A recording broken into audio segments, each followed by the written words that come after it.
বাবলু কোথায় বৌমা? অফিসে কাজ করছে পিসিমণি। চা আরো কিছু খাবে না? সন্ধে হলো তো। চা না দিদি, বাবলু কফি খায়। মিটিং থেকে এসে ও নিজেই বানাবে।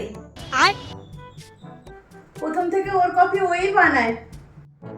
সে ঠিক আছে সুষমা, কিন্তু আমাদের সময় আমরা যা সব করেছি আজকালকার ছেলেমেয়েরা করবে না। জেনারেশনের প্রবলেম নয় পিসিমণি, তখন ছেলেরা কোথায় বা এত ঘরের কাজ করতো। ওরম কিছু না বৌমা, তখনও ছেলেরা কাজ করতো, শুধু আমাদের শিক্ষা ওরম ছিল যে আমরা ওদেরকে দিয়ে এক গ্লাস জল পর্যন্ত তোলাতাম না। আর তোমাদের শিক্ষা, হ্যাঁ বৌমা, আগেও ছেলেরা মেয়েদের সাথে তাল মিলিয়েই কাজ করতো। এই যেমন তোমার পিসেমশাই, তোমার পিসেমণি ঝাঁট দিলে তিনি ঘর মুছে দিতেন, তোমার পিসেমণি বাসন মাজলে তিনি রান্নাটা করে দিতেন। হ্যাঁ, সবই একসাথে করে দিতেন, শুধু তোমার পিসেমণির শিক্ষা যে উনি ওনাকে দিয়ে কাজ করাতেন না। কি তাই তো দিদি?